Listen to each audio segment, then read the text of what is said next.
বছরের শেষ দিনটি স্মরণীয় করে রাখতে বন্ধু বান্ধব আত্মীয় স্বজন সকলে মিলে পার্কে ভিড় চলছে বনভোজন আনন্দে মাতলেন মানুষজন। আজ অর্থাৎ মঙ্গলবার ছিল বছরের শেষ দিন। বুধবার থেকেই শুরু হচ্ছে ইংরেজি নতুন বর্ষ। আর তাই বছরের শেষ দিনটিকে স্মরণীয় করতে বিভিন্ন পার্কে মানুষের ভিড় দেখা গেল। কেউ বা বন্ধুদের নিয়ে ঘুরছেন, আবার কেউ বা বাড়ি থেকে রান্না করে এসে বন্ধুদের সাথে বনভোজন করলেন, আবার কেউ রীতিমতো রান্না করে খাওয়া দাওয়া করলেন বছরের শেষ দিনে। কেউ আবার নিজেদের সন্তানদের নিয়ে শিশু উদ্যানে এসে বিনোদন করে উপভোগ করলেন শেষ দিনটি।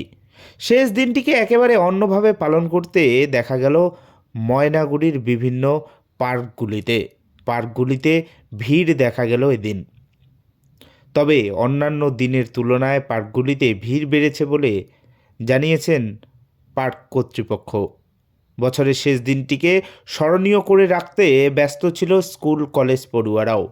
তারাও বন্ধু বান্ধব নিয়ে পার্কে ভিড় জমিয়েছেন শেষ দিনটিকে উপভোগ করতে। দেখুন ময়নাগুড়ি নিউজের এই বিশেষ প্রতিবেদন। আমার নাম টুবলি বর্মন। আমি ময়নাগুড়ি হসপিটাল পাড়া থেকে এসেছি। আমার সাথে আমার ফ্রেন্ডসরা এসেছে। আজকে বছরের শেষ দিন, তার জন্য আমরা এখানে পিকনিক করছি। একটা খুকশিয়া পার্কে একটা ছোট্ট পোটলক করছি। আর এরকম পিকনিক খুব ভালোই লাগে। আর এরকম বিকেলবেলা এখানে এনভায়রনমেন্টটাও খুব সুন্দর। পার্কটার এই সুন্দর রাস্তা আর এখানে ভিতরে গাছগুলিও খুব সুন্দর। আমরা বান্ধবীরা মিলে সবাই একটা প্ল্যানিং করেছিলাম যে 2025 তো চলে আসলো কালকে, তো সেটাকে সেলিব্রেট করার জন্য আমরা সবাই এখানে মিলিত হয়েছি সব। 31 ডিসেম্বরে বলছে এই যে আপনারা আজকে মানে হই হুল্লোড় করছেন, পিকনিক করছেন, তো কেমন লাগছে? খুবই ভালো লাগছে।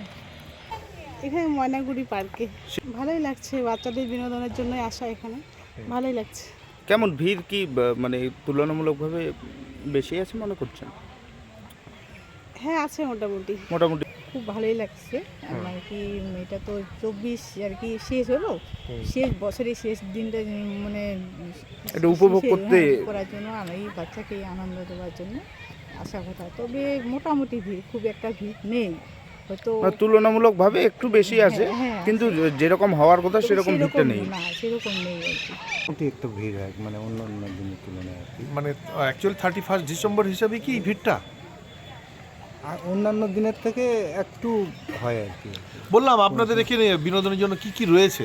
বিনোদনের জন্য রয়েছে ওই যে বাচ্চাদের খেলনা, যেমন স্লিপার আছে, তারপরে ওই দোলনা আছে, ট্রাম্পোলিন আছে, এই আর কি।